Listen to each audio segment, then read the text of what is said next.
Elected officials, nurses, and residents of Laurel joined together at a press conference to demand that Laurel Regional Hospital stay open as a full-service facility. It's scheduled to be downsized to an ambulatory care center in 2018. Today we're releasing our letter to the county executive for Sharon Baker, and we're asking that he and members of the Prince George's County Council step in and do whatever is necessary to keep Laurel Regional Hospital operating as a full-service acute care facility. Many here say they were stunned when they learned through the news media in late July that Dimensions had decided to stop operating as a full-service hospital here.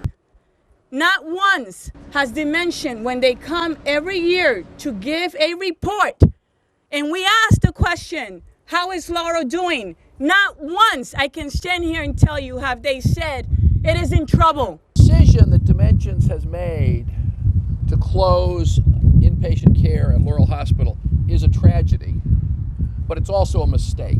Dimensions has said the reason the hospital is scaling down is due to financial trouble, but many here say at the press conference the hospital has received millions from the state and Prince George's County over the years. But the county itself has put up $200 million since the early 90s. We have kept the doors of this hospital open. It is unacceptable to suddenly announce without public input, information, brainstorming, an effort to find a different solution to just announce, we are sorry, we'll be going out of business in 2018. And you send them 35, 40 minutes away to another hospital.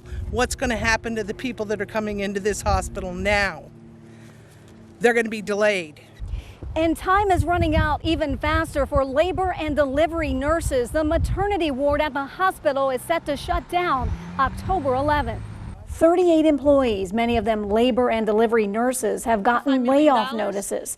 The maternal and child health unit is the first to go as the hospital transitions. We believe that Dimensions' plan to close the maternal child health unit next month is unnecessarily reckless and could put the health of expectant mothers and babies at risk. Nurses who are facing unemployment aren't just worried about their future, they're worried about expectant mothers who will have to go further for care. A lot of the nurses and a lot of the staff are very distraught. They don't know what's going to happen with their jobs. Dimensions issued a statement that says, in part, critics are advocating a policy approach to healthcare that's increasingly out of date, and that the hospital's plan will create a healthcare delivery model that is financially sustainable. Leaders say they hope something can be worked out to keep the hospital operating at full capacity, or perhaps attract a buyer to take it over.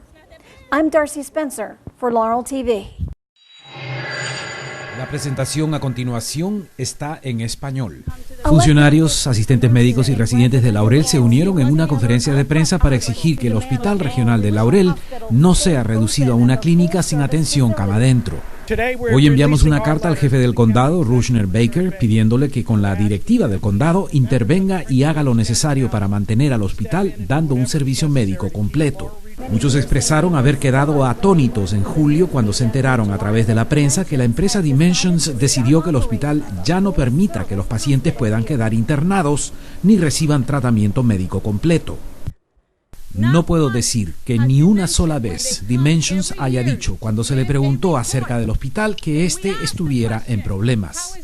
La decisión de no internar a pacientes para atenderlos en el hospital es una tragedia y es un error.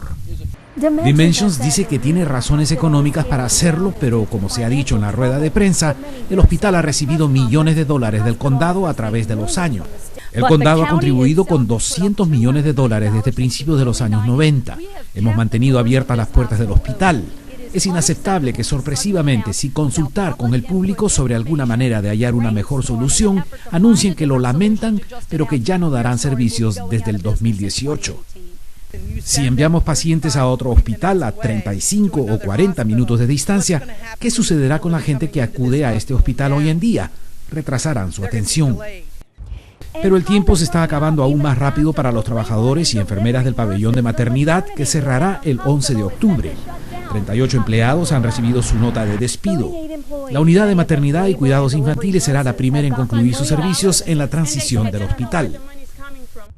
Creemos que el plan de Dimensión de cerrar el pabellón de maternidad el próximo mes es innecesariamente desconsiderado y podría poner la salud de madres encinta y de bebés en riesgo. Los enfermeros y enfermeras que pueden perder su trabajo no se preocupan solo de sus empleos, sino también de las madres que tendrán que ir más lejos para recibir atención. Muchas de las enfermeras y otros empleados se encuentran afligidos, no saben qué va a ocurrir con sus trabajos. Dimensions emitió un comunicado que dice en parte que quienes los critican defienden un sistema de cuidados médicos cada vez más anticuado y que el plan del hospital creará un modelo de servicio médico financieramente viable. Pero líderes comunitarios dicen esperar poder negociar un acuerdo que mantenga al hospital operando a toda capacidad o tal vez encontrar a un comprador que se haga cargo. Reportó Darcy Spencer para Laurel TV.